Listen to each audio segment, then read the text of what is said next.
Hello learners, कैसे हैं आप सब। स्वागत है आपका अपने चैनल एग्रीटेक में। जैसा कि आप जानते हैं, आज प्रिंसिपल ऑफ सॉइल साइंस का लेक्चर 6 है, जिसमें हम देखने वाले हैं एजेंडे में सॉइल का टेक्सचर हम देखेंगे एंड कंसिस्टेंसी ऑफ सॉइल पढ़ेंगे। So next start soil texture से। सो जो रिलेटिव प्रोपोर्शन होता है अलग अलग ग्रेन साइज का सॉइल का, उसको हम सॉइल टेक्सचर बोलते हैं। मतलब कि जो अलग अलग साइजेस होते हैं ग्रेन्स के सॉइल, उसके प्रोपोर्शन के अकॉर्डिंग सॉइल में उसको हम सॉइल टेक्सचर बोलते हैं।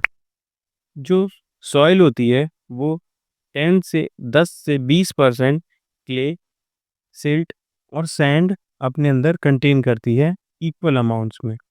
और जो ऑर्गेनिक मैटर होता है वो बेस्ट होता है इन सब के अकॉर्डिंग। देन हम देखें तो ये होता है सॉइल टेक्सचर का बेसिकली ट्रायंगल, जिसको हम चार्ट भी बोलते हैं। इसके अकॉर्डिंग आप समझते हैं कि पहला आता है सैंड, देन हम देखते हैं लोमी सैंड। आप लेफ्ट बॉटम कॉर्नर से देखें तो उसके अंदर से सीधे कंटेल होते हैं। एंड फिर आता है हमारा सैंडी लोम, देन सैंडी क्ले लोम, लोम, सिल्टी लोम, सिल्ट। फिर आता है सिल्ट क्ले लोम,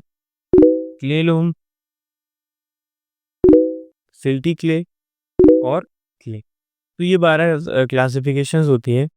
और आप देख सकते हैं कि ये बहुत इम्पोर्टेंट होता है ट्रायंगल सॉइल टेक्सचर के लिए। देन हम देख रहे हैं कि अगला आता है हमारा सॉइल कंसिस्टेंसी। तो सॉइल कंसिस्टेंसी में हम देखते हैं कि जो सॉइल से कंसिस्टेंस जो होती है वो एक ऐसी डिग्री होती है या काइंड ऑफ कोहेजन रहती है और एडिशन रहती है सॉइल पार्टिकल और उसके रेजिस्टेंस के बीच में। और जो सॉइल रहती है वो डिफॉर्म या रेप्यूटर होती रहती है।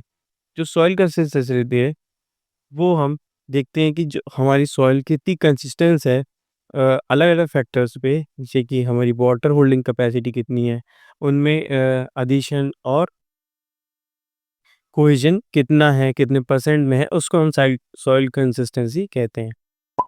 जो सॉइल होती है हमारी वो कभी कभी ऐसे बिहेव करती है जैसे सॉलिड है बहुत लो मॉइस्चर कंटेंट में, लिक्विड है बहुत हाई मॉइस्चर कंटेंट में। देन अगर हम देखें तो सॉइल कंसिस्टेंसी हम देखें अटरबर्ग लिमिट के द्वारा। अटरबर्ग लिमिट रहती है जो सॉइल कंसिस्टेंसी बताती है। तो डिपेंडिंग अपॉन मॉइस्चर कंटेंट जो सॉइल रहती है वो डिवाइड होती है अलग अलग कैटेगरीज में, जैसे कि सॉलिड, सेमी सॉलिड, जिसमें कि जो लिमिट होती है वो ज़ीरो रहती है। और जो सॉलिड रहता है और जो सेमी सॉलिड रहता है उनके बीच को बोलते हैं हम श्रिंकेज लिमिट। एंड जो सेमी सॉलिड और प्लास्टिक लिमिट होती है उसके बीच को हम बोलते हैं प्लास्टिक लिमिट। और जो प्लास्टिक और लिक्विड के बीच का बीच रहता है उसको हम बोलते हैं लिक्विड लिमिट। तो जो एल आई यहाँ पे डिनोट हो रहा है उसका मतलब होता है लिक्विडिटी इंडेक्स। और जो पी आई जैसे हम अब हमें पी आई मतलब कि प्लास्टिसिटी इंडेक्स निकालना है तो हम P L minus L I कर देंगे। तो ये हमारा फॉर्मूला होता है प्लास्टिसिटी इंडेक्स निकालने का। देन हम आज के लिए बस इतना ही। Thanks for watching learners. I hope आपको समझ में आया होगा soil texture and soil consistency में बहुत शॉर्ट रखा है ताकि ज़्यादा कन्फ्यूजन ना हो। तो आई होप आपको सारा समझ में आया होगा। नहीं समझ में आया कमेंट सेक्शन में कमेंट करिए। मैं मिलता हूँ आपसे नेक्स्ट वीडियो में।